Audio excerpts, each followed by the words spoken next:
नमस्कार, हेलो। एक दौर वो था जब दूरदर्शन भाषा और ग्रेस के यार्डस्टिक्स या मापदंड तय करता था। दूरदर्शन के ब्रॉडकास्टर्स, अनाउंसर्स जो भी कहते थे, वो गॉस्पेल ट्रुथ हो जाता था। और उस समय के अनाउंसर्स, उस समय के प्रेजेंटर्स आज के यंग जनरेशन के लिए या सो कॉल्ड पॉडकास्ट करने वाले ब्रॉडकास्टर्स के लिए एक मिसाल हैं। तो मेरे साथ आज हैं वो शख्सियत जिन्होंने दूरदर्शन के साथ 4 दशक से भी ज़्यादा का समय गुजारा है और एक पूरे दौर को बदलते हुए देखा है। आप हैं एक बहुत ही सौम्य, प्यारा सा चेहरा, साधना श्रीवास्तव। नमस्ते साधना जी। नमस्कार, नमस्कार। थैंक यू, आज आपने मुझे टाइम दिया। Oh, thank you for calling me. तो साधना जी, जैसे आप देख रही हैं कि आज के समय में डिजिटल मीडिया है और media is a big field and the professionals have got lot of opportunities in front of them. जब हम दूरदर्शन की बात कर रहे हैं, जब आज से 45 साल पहले, 48 साल पहले, उस टाइम पे माहौल कैसा था, कैसी अपॉर्चुनिटीज थी? अ, उस समय ये था कि लोग मुश्किल से जाया करते थे दूरदर्शन, क्योंकि मुझे याद है कि जब मेरा ऑडिशन हुआ, मैंने तो ऐसे ही जाकर ऑडिशन दे दिया, बिकॉज कुछ करने को नहीं था, कर लो ये भी। That way. और सिलेक्शन हो गया तो ऑपोजिशन सबसे ज्यादा मेरे घर से था। अच्छा। हाँ, कि बेटी मीडिया में जाएगी, रात को देरी से आएगी, ऑल दोज थिंग्स। इंसान सोचता ही नहीं था उन चीजों के बारे में। स्कूल टीचर का जॉब ले लो, आई सिविल सर्विसेज के एग्जाम दे करो, पर ये जर्नलिज्म या इधर ज्यादा नहीं करती थी लड़कियां, बहुत या कम लोग करते थे। सो सबसे ज्यादा ऑपोजिशन घर से था। लेकिन फिर भी मतलब ये बहुत खुला हुआ नहीं था फील्ड, चंद गिने चुने लोग हुआ तो करते थे। आपको किसने बताया दूरदर्शन के बारे में? मुझको एक्चुअली जब मैं थर्ड ईयर में थी कॉलेज में, सो मेरी जो एक लेक्चरर थी, उनके husband was in films division. तो उनके घर में एक बार डिनर था या लंच था, I don't know what. So she said, my husband was saying Sadhana is very photogenic, so she should apply for Doordarshan. And मैंने सोचा भी नहीं था कि आगे ये एक ये ऑप्शन भी है। सो तब मेरे मन का, मैं क्यों नहीं अप्लाई कर देती हूँ, एट द मोस्ट मना ही कर देंगे। जी। So that's how I applied. Interesting. और उसके बाद घर वाले माने कैसे? कॉम्प्रोमाइज। हाँ। मैंने ग्रेजुएशन खत्म किया था, सो माय फादर से, देखो हाथ में डिग्री तो होनी चाहिए। सो बाद में, अभी सब तो ठीक है, ये यंग पीपल लाइक यू, बाद में when you are not so young then what, एक डिग्री रखो so that you have something to fall back upon. So I said okay, that sounds fine. So फिर मैंने जर्मन किया। I am a train teacher and an interpreter in German. वाह। पढ़ाया भी, interpretation भी किए, पर काफी कुछ किया फिर उसके बाद। तो अब आपने अपनी आंखों के सामने पूरे एक दौर को बदलते देखा है। हम्म। टेक्नोलॉजी, हाँ। सबसे पहले तो वही बहुत बदलाव आया, जिस तरह से शूट हुआ करता था या जिस तरह से लाइव जाया करता था या जिस तरह से रिकॉर्डिंग्स हुआ करती थी। तो रिकॉर्डिंग्स तो बहुत कम होती थी, सिर्फ national programme of music and dance, या एक बहुत बड़ा प्रोग्राम रिकॉर्ड हुआ करता था, त्रिवेणी, संगीत नृत्य, संगीत और नृत्य का, और एक और कुछ विधा थी उसमें। Anyway, so that was a big recording. Otherwise सब कुछ लाइव होता था, right from opening announcement to news to Krishi Darshan to आप और हम, जो चिट्ठियां होती थी सब कुछ लाइव हुआ करता था। एक छोटे से स्टूडियो वन होता था, 5th फ्लोर में आकाशवाणी की बिल्डिंग में। छोटा सा स्टूडियो, अलग अलग जगह के सेट्स लगे होते, वर्ल्ड ऑफ स्पोर्ट भी लाइव होता था, सब कुछ लाइव जाता था उन दिनों। तो हम लोग मतलब टापते हुए तारों को देखते थे, किसी कैमरे में तो आ तो नहीं रहे हैं, पीछे पीछे से होते हुए अपनी जगह जाते थे।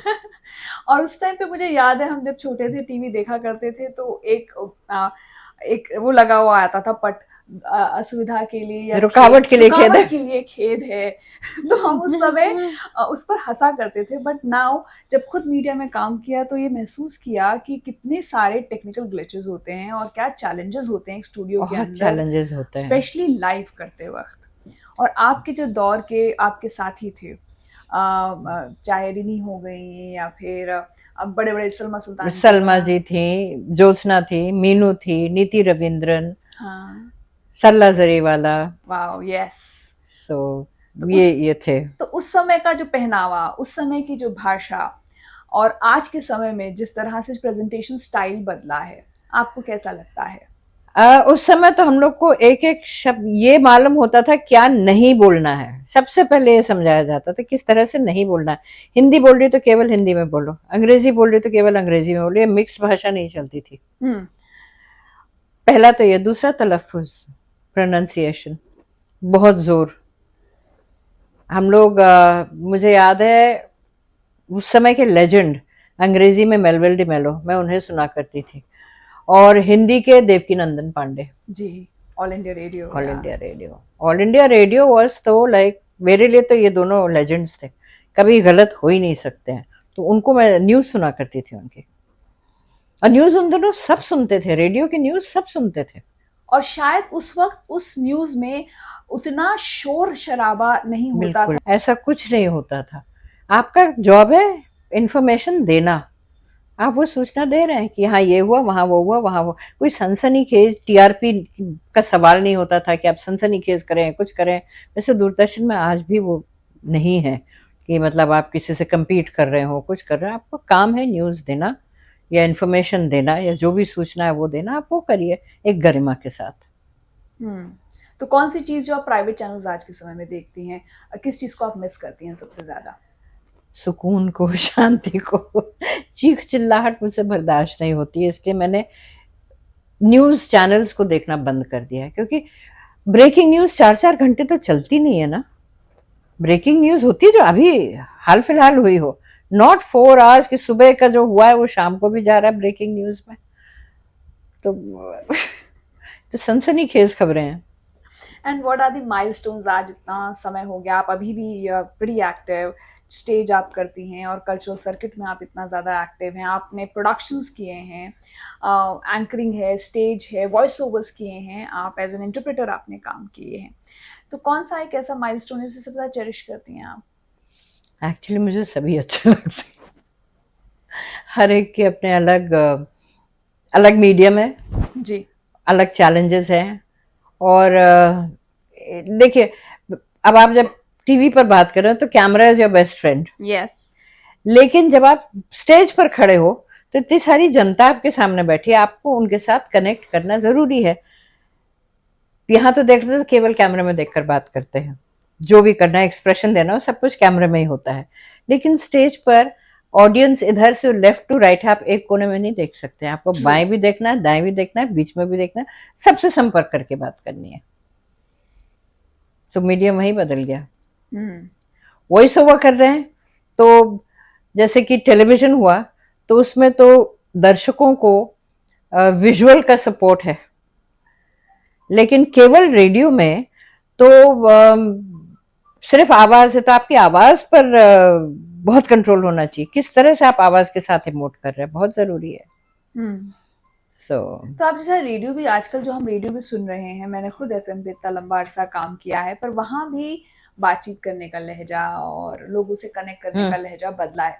तो शायद कहीं कभी मुझे ये लगता है कि वक्त के साथ जो यंगस्टर्स हैं, जो हमारी ऑडियंस है, जो उस कंटेंट को कंज्यूम कर रहे हैं, उनके हिसाब से भी शायद थोड़ा बहुत कंटेंट को कहीं ना कहीं बदलना चाहिए। पर भाषा की अभद्रता मुझे लगता है कि वो कहीं बार, आप जहाँ जमीन को जमीन बोलें,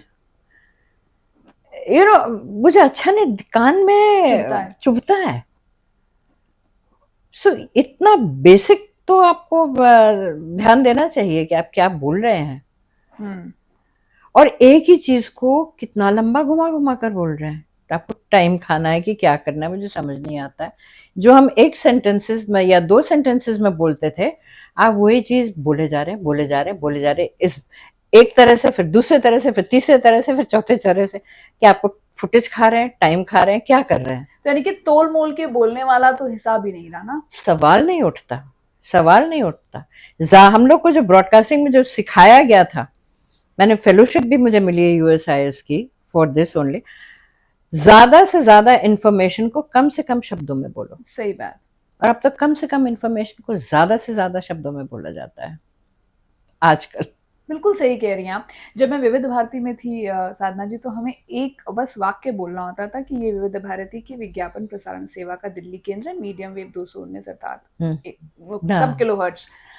और ये हमें रटे हुआ था लाइन, 6 घंटे की ड्यूटी होती थी, हर 15 मिनट बाद, आधे घंटे बाद आपको बोलना है। पर जो सीनियर अनाउंसर्स थे उन्होंने कहा था कि लिख के रखोगे सामने, देख के बोलोगे, क्योंकि आपके पास लाइव में बिल्कुल मौका नहीं है टंग स्लिप ऑफ टंग का। मैं आज तक वो आदत मेरी है, चाहे मुझे याद हो सब कुछ हो, मैं फिर भी लिखकर अपने क्यू शीट्स रखती हूँ। क्यू कार्ड्स हैं मेरे पास हमेशा, चाहे स्टेज पर हो चाहे कहीं भी हो। टेलीविजन पर तो खास तौर से कैमरे में ही देखकर बोलना, पर फिर भी मेरा एक एक शब्द नपातुला है, लिखा हुआ है, and I adhere to my script. Doordarshan has played a very important role in promoting classical dance and music. आज भी स्टेज पर जब एक क्लासिकल आर्टिस्ट आता है, वो कहता है कि वो दूरदर्शन और ऑल इंडिया रेडियो का ग्रेडेड आर्टिस्ट है। सो ओवर दीज ईयर्स आपने कल्चरल अरीना को, आर्ट को, म्यूजिक को, डांस को किस तरह से इवॉल्व होते देखा है? उन दिनों होता था संगीत का अखिल भारतीय कार्यक्रम और संगीत नृत्य का अखिल भारतीय कार्यक्रम, जिसमें आपके मतलब लेजेंड्स जो है उन्होंने हिस्सा लिया। उनको मैंने, आई एम सो ब्लेस्ड की एंड प्रिविलेज की मैं उनकी कंपेयरिंग करी, उन्हें सुना। जैसे हो गए आपके पंडित कुमार गंधर्व, या डांस में यामिनी कृष्णमूर्ति जी या सोनल मानसिंह जी। तो ये सब जो विख्यात विभूतियां थी उनको रिकॉर्ड किया जाता था, और काफी सालों तक ये चलता था। और आर्टिस्ट अपने बायोडेटा में लिखते थे कि दूरदर्शन के इस कार्यक्रम ने हमको रिकॉर्ड किया। लेकिन अब अनफॉर्चुनेटली वो रिकॉर्डिंग्स ही बंद हो गई हैं, क्यों मुझे नहीं मालूम। और जो स्टेज प्रोग्राम्स हैं उनका क्या आपको लगता है कि वो अब जो इस तरह का जो एक पॉलिटिकल सोशल एटमॉस्फेयर है, उसमें क्या एक आर्टिस्ट के पास अपनी कला को दिखाने के लिए जो होने चाहिए स्टेजेस, प्लेटफॉर्म्स, वो हैं? प्लेटफॉर्म्स तो हैं, अभी प्लेटफॉर्म्स तो हैं, आपके सरकारी प्लेटफॉर्म्स भी हैं, और प्राइवेटली भी तो आर्टिस्ट ऑर्गेनाइज करते हैं फेस्टिवल्स वगैरह।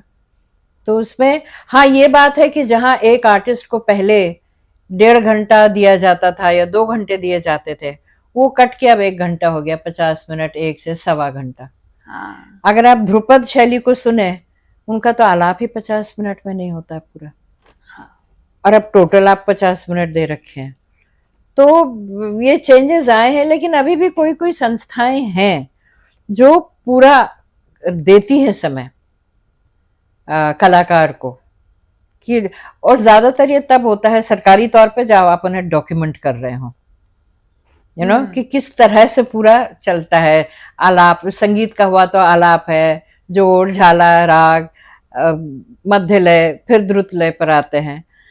और डांस में है कि शुरुआत इससे होती है, ओडिसी लें तो आप मंगलाचरण से शुरू करेंगे, फिर जाएगा, फिर पल्लवी होगा, फिर अष्टपदी होगा, फिर सबके जाके एंड में जाके मोक्ष होगा। तो ये पूरा यदि करेंगे तो 1.5-2 घंटे तो लग जाते हैं।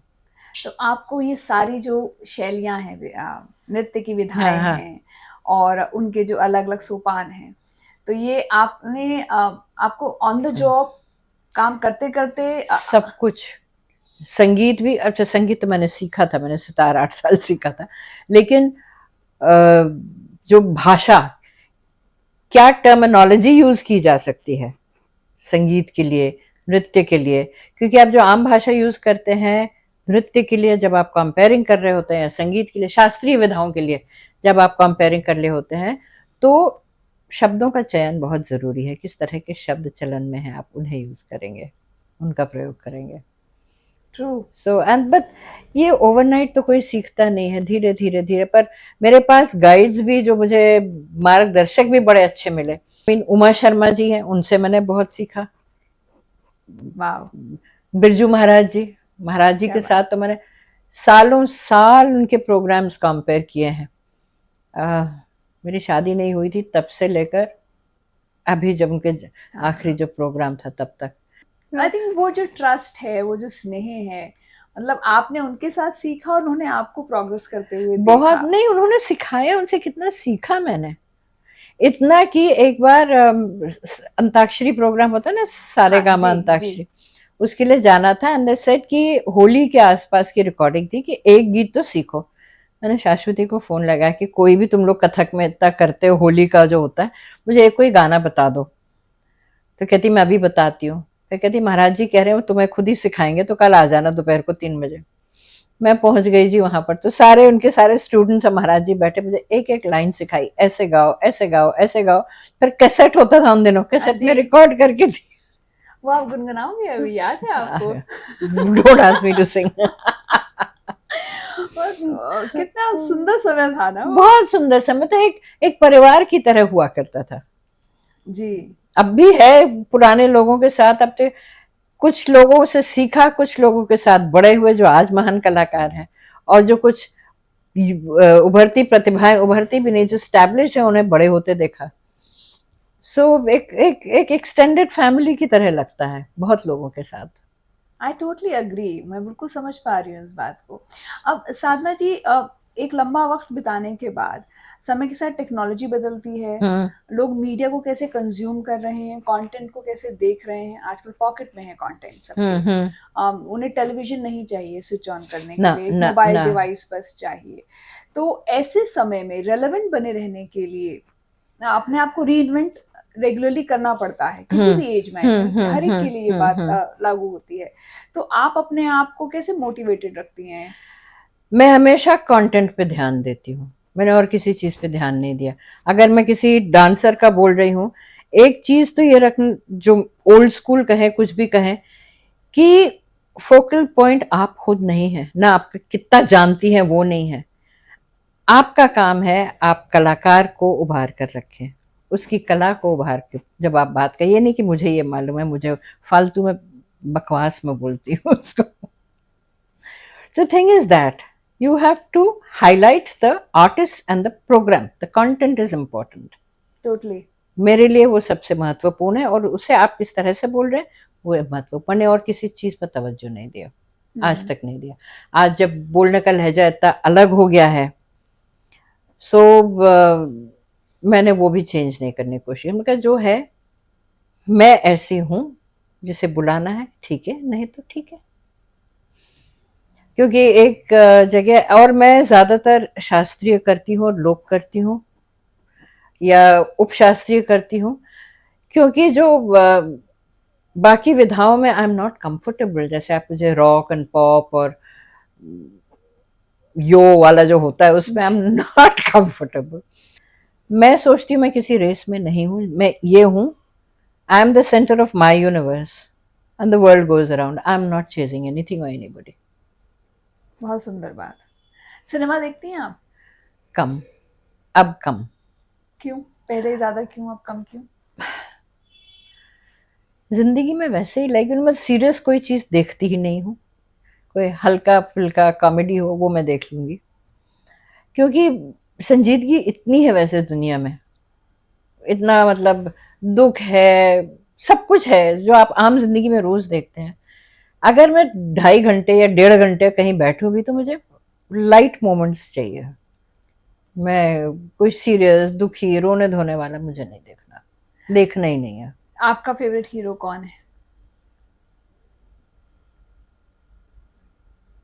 हाँ, कई हैं। पहले दिलीप कुमार की फिल्म्स अच्छी लगती थी,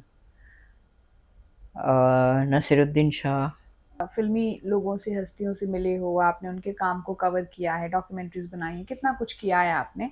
तो आज जिस तरह से कंटेंट वेब सीरीज में या बड़े पर्दे पर दिखाई दे रहा है, क्योंकि स्पेशली अगर मैं वेब सीरीज की बात करूं तो वहां तो no bars, no control, everything is out and open, हर हाँ चीज। हाँ हाँ हाँ मतलब हाँ कई भी लगता है हाँ कि इसकी क्या हाँ जरूरत थी, इसे थोड़े से सटल तरीके से हाँ चीज को हाँ। दिखाया जा सकता। तो how do you take that? That's the difference between something classic and something street smart sort of a thing ना। परफॉर्मिंग आर्ट्स भी कोई क्लासिकल होती है, कोई एकदम क्रास होती हैं, तो यही फर्क है। आप जितना उसको एस्थेटिक्स में जाएंगे उतना सुंदर होगा, जितना आम कर देंगे उतना सुंदर तो नहीं रहेगा। I don't, I mean now that I am old enough to understand what things are, it's okay. आप, मुझे मालूम है मुझे क्या देखना और क्या नहीं देखना है, लेकिन एक बच्चे को आप क्या बताएंगे जब उसके हाथ में आप मोबाइल दे चुके हैं? पेरेंटल कंट्रोल के बारे में आधे लोगों को पता भी नहीं है, तो बच्चा तो सभी कुछ देखे, उसका बचपन छीन रहे हैं। कोई फेवरेट गाना किसी फिल्म का जो आपको बहुत पसंद हो? वो गाइड का जो गाना है ना, कांटों से खींच के कांटों से आंचल। खींच के आंचल, वो अच्छा लगता है मुझे। तो कभी कभी आप गुनगुनाती हैं जब खाली होती हैं, खाली वक्त में? मैं सुनती हूँ।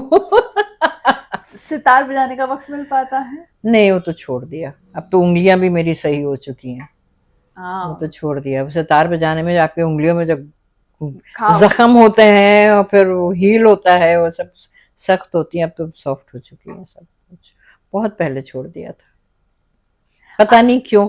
शायद दूरदर्शन और जर्मन और 10 चीजें, और मैं पढ़ा भी रही थी, इंटरप्रिटेशन भी कर रही थी, दूरदर्शन भी कर रही थी, सब कर रही थी, तो टाइम ही नहीं मिलता था। वहां छूटा सितार मेरा। Any one thing that you miss आज की डेट में, काम में, पर्सनल लाइफ में, कोई एक चीज जो आप मिस करती हूँ? मैं वो कॉमराडरी मिस करती हूँ जो हम लोग की हुआ करती थी। आ, सब जो एक फैमिली की तरह होते थे। फेलो एंकर्स में और आर्टिस्ट के साथ। सलमा जी, मीनू, ज्योत्सना, शम्मी, हम लोग सब जब बैठकर जो गप्पे लगाते थे वो आज भी करते हैं। गेट टुगेदर्स हमारे आज भी होते हैं, वो तो जारी है, लेकिन वो आजकल के कंटेम्प्ररी उसमें बहुत कम हो पाता है। हम लोग मिले थे जब, तो हम लोग अच्छा लगता है ना बैठकर। पर हाँ। आजकल की जिंदगी का पेस इतना बदल चुका है और मिलने के उतने मौके नहीं मिलते हैं। ये मैं मिस करती हूँ बहुत। काम तो होता ही है, चलता ही रहता है, सभी काम कर रहे हैं। हाँ हाँ। तो जो आज के यंगस्टर्स हैं जो मीडिया में नया नया उतर रहे हैं, उन्हें कुछ कहना चाहेंगे आप? जल्दबाजी में मत रहो, एक। दूसरा, जो भी कर रहे हो अपना होमवर्क पूरा करो। क्योंकि मुझे याद है एक यंग क्या इंटर्न थी या कुछ, पंडित जसराज से जाकर पूछा आप अपने बारे में कुछ बताइए। पंडित जसराज तो ऐसे मुझे पलट के मुझे कहते, सिखाती नहीं हो तुम इन लोगों को। मैंने कहा पंडित जी वो दूसरे चैनल की है, मैं तो, बट यू नो, सो हाँ। होमवर्क करके जाओ। आप किसी का इंटरव्यू करने गए, किसी इवेंट में गए, होमवर्क करके जाओ थोड़ा। और आज के समय में तो होमवर्क करना आसान भी है, स्पेशली सब व्हेन यू कुछ है हैव आपके गूगल। फोन पर है सारा हाँ कुछ। जी। तो आप होमवर्क करके जाइए, फिर जो सही गलत है कुछ थोड़ा बात करिए, फिर हो जाएगा। तो होमवर्क पहले भी उतना ही जरूरी था, आज भी उतना ही जरूरी है, मैं सोचती हूँ। और भाषा, भाषा पर कंट्रोल, हाँ तो थोड़ी पकड़ होनी चाहिए भाषा पर। चाहे हिंदी हो, अंग्रेजी हो, जो भी हो, आप भाषा जिस है। भी भाषा में बोल रहे हैं, थोड़ा कंट्रोल होना चाहिए आपका। क्योंकि जो भाषा घर के ड्राइंग रूम में रिश्तेदारों और दोस्तों के साथ बोली जाती है वो वो ब्रॉडकास्ट पे नहीं होती। नहीं बोली जाती है, हम्म। बस। बाकी तो the sky is there for you to conquer. Totally. It was amazing talking to you Sadhana ji. Thank you. और जब हमने बातचीत करनी शुरू की तो ऐसा समय गुजरा, पता ही नहीं चला कहाँ भाग गया। I know. एंड वैसे हम लोग मिले हैं और मौक़ों पर मिले हैं, पर इस तरह से रूबरू होना और आपके बारे में इतनी सारी नई नई चीज़ें मुझे पता चली। Big thank you. Thank you so much and you're most welcome. तो फिर एक नई शख्सियत के साथ दोबारा मिलेंगे। Bye bye.